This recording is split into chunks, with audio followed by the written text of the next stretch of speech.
Dulu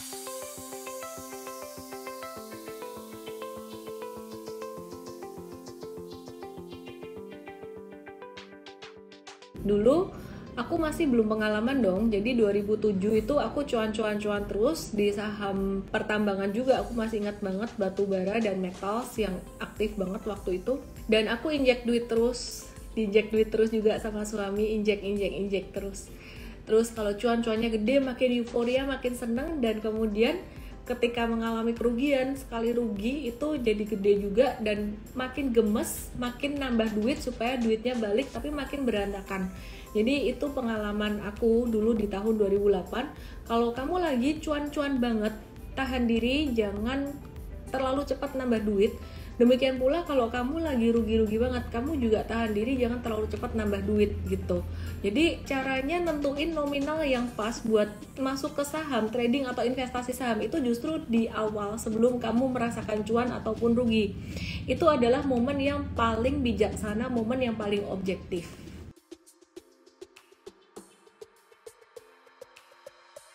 Kita nggak pernah ngajarin beli all in, mau di support, mau di breakout, harus tetap diversifikasi, terutama untuk trading.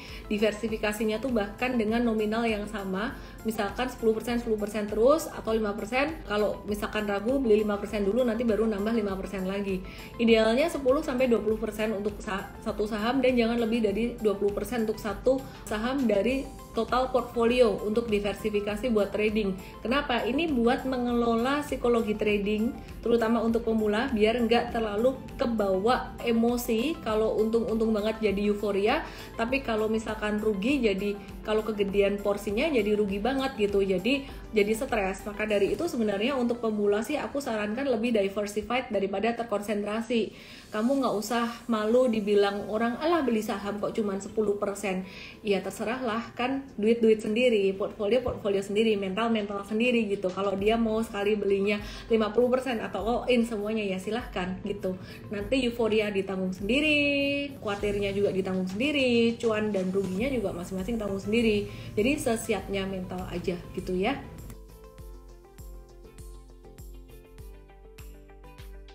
Kalau aku, ya jelas memperhatikan gerak atau laju dari investor gede itu kemana. Maka dari itulah kita ngelihat harga dan volume. Sebenarnya harga dan volume ini untuk memperhatikan gerakan dari investor besar itu, mereka lagi beli saham apa aja sih, atau dia lagi jual saham apa aja. Contohnya kayak gini. Jadi misalkan nih ya MTEK naik dengan volume transaksi yang tinggi. Nah, siapa yang bisa naikin MTEK sampai segini? Ini pastinya bukan duit retail gitu.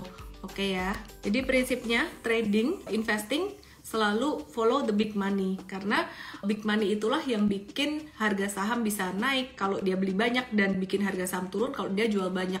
Itulah pentingnya analisis teknikal. Banyak orang yang nanya kayak, analisis bandarmologi gimana sih? Mungkin ngelihat bid offer, ngelihat siapa yang beli yang jual. Kalau menurut aku sih itu justru terlalu minor ya. Jadi lebih mudah kita melihat analisis teknikalnya dari harga dan volume.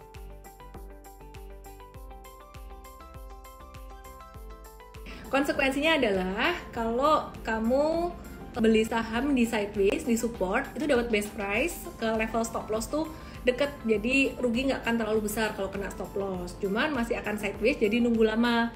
Nah tapi kalau kamu beli saham di level breakout kayak gini, level breakout sideways kayak gini, nah ini dia udah agak telat, jauh banget dari support best price-nya, 655 udah jauh banget dari situ.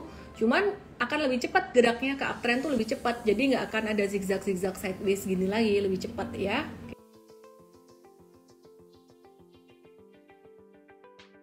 So manage your expectation. Tetap meskipun ada view bagus, jangan masuk saham tuh kalau buat trading jangan nominalnya beda-beda. Kalau bisa nominalnya disamain supaya kamu nggak pakai emosi. Beda cerita dengan investasi jangka panjang. Kalau investasi jangka panjang, kalian boleh gedein di satu saham yang kapitalisasinya lebih gede. Sebagai contoh nih ya, BCA aku pasti lebih gede daripada SIDO. Ini bukan bicara soal tren, tapi soal kapitalisasi, kemampuan, quote-unquote kemampuan dari saham tersebut, gerakan harga saham tersebut untuk ngerek IHSG. Karena semakin besar kapitalisasi dia bakalan ngerek IHSG makin besar. Logikanya, big fund pasti akan beli lebih banyak juga.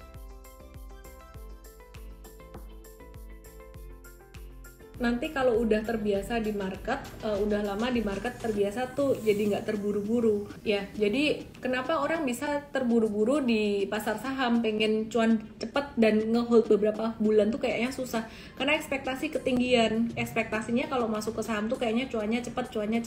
Ya nggak heran sih, kenapa? Karena banyak orang yang masuk ke pasar saham tuh dengan diiming-imingin oleh temennya, atau otherwise masuknya pas marketnya bullish. Kayak saya dulu saya masuk di pasar saham 2007 tuh marketnya lagi bullish ya, jadi maunya cuan-cuan cepet. Tapi setelah berjalan beberapa tahun, akhirnya aku sadar bahwa sebenarnya ya semakin kita nyantai semakin enak gitu. Aku baca satu buku, Atomic Habits, di situ disebutkan bahwa cara kita untuk mengubah satu habit atau satu kebiasaan adalah dengan mengubah belief atau identity kita dulu. Nah, identitinya, cara ubahnya bukan saya mau cuan dari trading, enggak, tapi identitinya yang diubah adalah oh, I am a good trader, I am a good investor gitu. Jadi contoh juga misalkan teman-teman mau dari mager terus mau jadi rajin olahraga, mau jadi rajin lari. Goalnya bukan goalnya yang dipikirin saya mau lari, bisa lari 100 meter atau gimana, atau 1 kilo atau 2 kilo gitu, enggak. Tapi yang dipikirkan adalah bagaimana mengubah identitasnya gitu. I am a runner gitu.